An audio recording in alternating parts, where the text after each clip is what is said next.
तो जी रीहायरिंग प्रोग्राम शुरू हो गया हुआ, मैंने लास्ट वीडियो में आपको बताया। तो अब आप जो बंदे मलेशिया में किसी वजह से इनलीगल हो गए थे, किसी का परमिट का मसला था, किसी का कंपनी ब्लैक लिस्ट हो गई, कोई विजिट भी आया था यहाँ पे, कोई यहाँ पे आया था वो से हो गया, कोई ये था कि उसकी कंपनी ने उसे निकाल दिया, या कंपनी का कोई मसला बन रहा है, या कुछ भी है, आप किसी भी तरीके से इनलीगल हुए हो, तो अब आपके पास एक चांस है, मलेशिया में रहते हुए आप लीगल हो सकते हो। आप अच्छी कंपनी से कॉन्टैक्ट कीजिएगा, अपना टाइम मत वेस्ट कीजिएगा। तो मैं बताता हूँ कि जब मैं पहली दफ़ा करने गया था अपने फिंगर लगवाने के लिए गया था इमिग्रेशन के ऑफिस, वहाँ पे हमारा ही अपना एक बंदा लेके आया था। अपना हमारा बंदा से मुराद ये है कि वो इंडिया, पाकिस्तान, बांग्लादेश, नेपाल किसी का भी हो सकता है। तो वो बंदा लेके आया था एज ए कंपनी ओनर बन के अपने वर्कर। तो 8-9 उसके साथ वर्कर थे। तो जब वो इमिग्रेशन ऑफिसर वो देखता जा रहा था डॉक्यूमेंट्स लोगों की कंपनीज के, उसके बाद ओनर के डॉक्यूमेंट जब देखता था, उसके बाद वर्कर्स को परमिशन दे देता था, ले जाओ इनको जाके फिंगर करा लो। जब हमारे अपने बंदे की बारी आई तो उसने उसके डॉक्यूमेंट देखे, तो उसको कह दिया कि नहीं आप नहीं जा सकते, आपके डॉक्यूमेंट्स कंप्लीट नहीं है। तो हमारे बंदे ने उसे तरले मिन्नत करनी शुरू कर दी। तो वो एजेंट्स नहीं माना। जब हमारा बंदा नहीं माना और तरले मिन्नत करता जा रहा है, तो आगे से उसने गुस्से से बोला आप चले जाओ, आपके डॉक्यूमेंट्स कंप्लीट नहीं है। तो हमारे बंदे क्या करते हैं, ये बीच में फिर एजेंट मजीद डालते हैं, ये कंपनी किसी तरीके पास करा के, कंपनी एक्टिव करवा के बंदे का वीज़ा लगवा देते हैं। अब वर्कर का वीज़ा लग जाता है, एक वीज़ा लगता है, दूसरा वीज़ा नहीं लगता, कंपनी ब्लैक लिस्ट हो जाती है, क्योंकि बैकग्राउंड के ऊपर कंपनी के डॉक्यूमेंटेशन कंप्लीट नहीं होती, कंपनी के टैक्स अदा नहीं होते, रिटर्न फाइल नहीं होती, या कंपनीज के अकाउंट्स वो शो नहीं कर पा रहा होता कि कितने वर्कर्स हैं और कितने वर्कर्स का कोटा उसने सेल किया हुआ, और उन वर्कर्स की क्या डिटेल है वो दे नहीं सकता इमिग्रेशन को। तो कहना ये चाह रहा हूँ कि आपने हमारे जो एजेंट्स हैं ना, उनसे वीज़ा नहीं लेना। हमारे एजेंट से मुराद ये है, वो इंडिया भी हो सकता है, पाकिस्तानी भी हो सकता है, बांग्लादेश भी हो सकता है, किसी भी मुल्क का हो सकता है। हमारे जो एजेंट्स हैं ना, दुख होता है कहने के लिए, कहते हुए, हमारे एजेंट्स ज़्यादा लूटते हैं। वो पिछली दफ़ा इस तरह हुआ था, 1 साल पहले जब रीहायरिंग प्रोग्राम था, तो इन्होंने बहुत सारे लोगों से पैसे लिए थे। पैसे लेके इन्होंने लोगों के, कईयों के वीज़े नहीं लगे, कईयों के सिर्फ फिंगर हो गए हैं। और फिंगर में बाद में पता चला जी कंपनी का वजूद ही नहीं है। कैसे वजूद नहीं है, कंपनी ब्लैक लिस्ट हो गई है। यहाँ पर ये है, कंपनीज का एक एक वीज़ा लगा है, अब दोबारा नहीं लग सकता, कंपनी ब्लैक लिस्ट हो गई है। यहाँ कईयों के पैसे लेके ही भाग गए हैं, फिंगर तक नहीं हुए।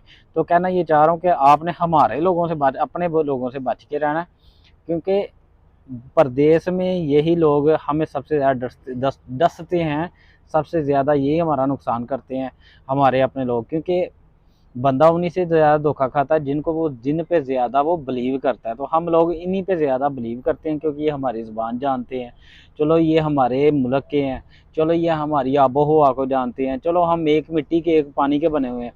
मगर ये लोग इन चीज़ों का पास नहीं रखते, ये सिर्फ अपनी जेबों का पास रखते हैं। और असल में इन्होंने अपनी औलादों को और अपनी ख़ानदानों को हराम पे पालना होता है, और कहीं से भी उन्होंने वो इकट्ठा करना होता है।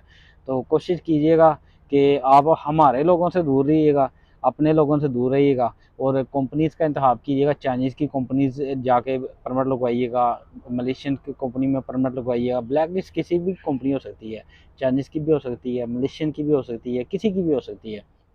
मगर इसके ये अंदर ये है कि चांसेस कम है, हमारे या लोगों की कंपनीज़ के चांसेस ज़्यादा हैं ब्लैक लिस्ट होने के, या धोखाधड़ी के चांसेस ज़्यादा हैं, दूसरों की तरह चांसेस कम है।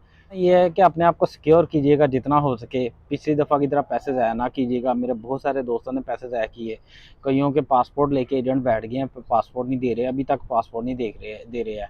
तो 1-1 साल हो गया पासपोर्ट नहीं मिला हुआ। तो आपने बड़े अच्छे लोगों का इंतखाब करना है।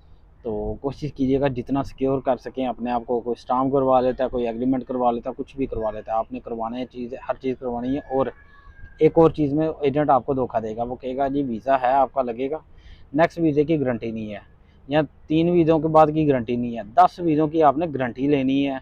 आपने किसी भी एजेंट के धोखे में नहीं आना, आपने कहना है जी 10 वीज़ों की आप गारंटी दो, या लिख के दो हमें, तो यहाँ स्टाम्प करके दो, जो भी एग्रीमेंट या गारंटी वगैरह दो इस बात की कि 10 वीज़े लगेंगे, तो फिर ही आप उनसे वीज़ा लगवाइएगा। तो अपना बहुत सारा ख्याल रखिएगा।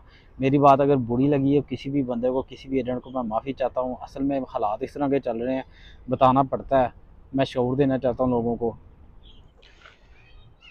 और उन एजेंट्स हजरात के लिए जिनको मेरी वीडियो बुरी लगी हो, तो उनके लिए यही है कि देखिए जी, ये लोग जो आ रहे हैं, बाहर आ रहे हैं, इनके अपने घरों के मामला पाकिस्तान, इंडिया या बांग्लादेश इनके घरों में रह के नहीं चलते तो ये आ रहे हैं, कोई शौक़ से ये बाहर नहीं आ रहे, ये मजबूर हैं।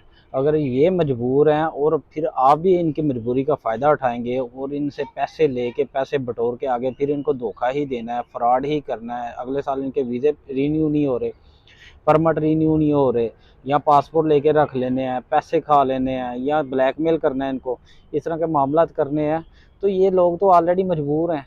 ये तो अपने मुल्कों में कैसे गुजारा कर रहे हैं, कैसे घरों से निकलते हैं, कई ने, किसी ने अपनी बहन से पैसे मांगे हुए हैं, किसी ने अपनी माँ के जेवर बेचे हुए हैं, किसी ने बीवी के बेचे हुए हैं।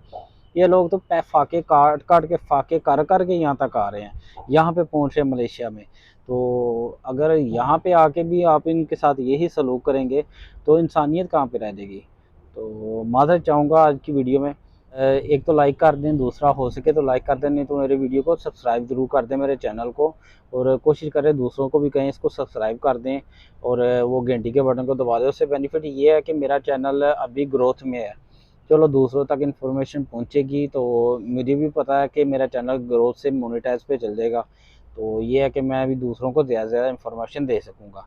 अपना बहुत सारा ख्याल रखिएगा। अस्सलाम वालेकुम।